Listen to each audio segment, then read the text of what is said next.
হিন্দু ভাইয়ের প্রশ্ন, আদম আলাইহিস সালামের সময় একজন মানুষ মারা গেল এবং ওই ব্যক্তি জাহান্নামী, তাহলে আল্লাহর বিধান অনুযায়ী ওই ব্যক্তির কবরে আযাব হবে কিয়ামতের আগে। আরেকজন মানুষ ঠিক কিয়ামতের আগে মারা গেল, উনিও জাহান্নামী। এখন প্রশ্ন হলো, দুই ব্যক্তির শাস্তির বিধানের সমতা ন্যায় বিচার হবে কিভাবে? একজন কম শাস্তি, আরেকজন বেশি শাস্তি পেল, এক্ষেত্রে আল্লাহর শাস্তি বিধান সম্পর্কে জানতে। প্রশ্নটা বুঝতে পারছেন আপনারা? সুন্দর প্রশ্ন। যে আদম আলাইহিস সালামের সময়কার কোন মানুষ বেঈমান হয়ে মারা গেল, সে জাহান্নামে গেল, হাজার হাজার বছর সে কবরের আযাব ভোগ করতে। আবার এখন কেউ মারা গেলে কিয়ামত হইতে যদি আর ধরে 2000 বছর বাকি থাকে, 200 বছর বাকি থাকে, যত বছর আছে এইটুকু ভোগ করলো কবরের আযাব, তাহলে ও যে এতদিন ধরে ভোগ করে আসতেছে আর এই কয়দিন ভোগ করতেছে, তাহলে দুজনের দুই রকম শাস্তি হলো। এটা তো একটু অন্যায় হয়ে গেল না, অবিচার হয়ে গেল না, অপরাধ তো একই করলো। প্রশ্ন হলো এটা, বুঝতে পারছেন ভাইরে?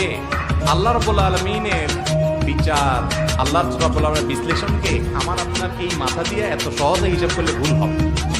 একজন মানুষকে 10,000 বছর ধরে আল্লাহ শাস্তি দিচ্ছেন, যতটুকু শাস্তি দিতে পারেন 10 দিনের ভিতরে আরেকজনকে তার চেয়ে বেশি কঠিন শাস্তি দিতে পারেন না পারেন?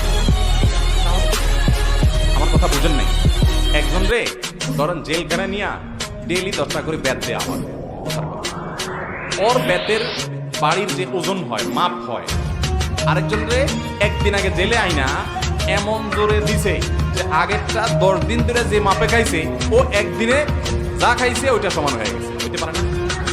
এই সহজ কিছু বুঝেন না? এটা তো দুনিয়ার মানুষই পারে।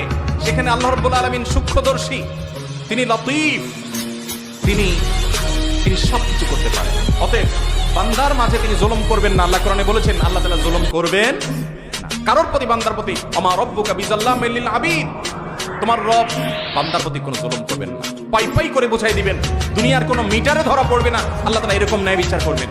আল্লাহ তাআলা কিভাবে করবেন অদৃশ্য জগতের, সেটা আপনি আমি আমাদের এই সাদা মাথায় একটু চিন্তা করলেও বোঝা যায় সম্ভব। আর আমার বুঝে না আসলেও গায়েবের জগৎকে আল্লাহ রাব্বুল আলামিন কিভাবে নিয়ন্ত্রণ করছেন, তার মূল পদ্ধতি কি তিনি ভালো জানেন।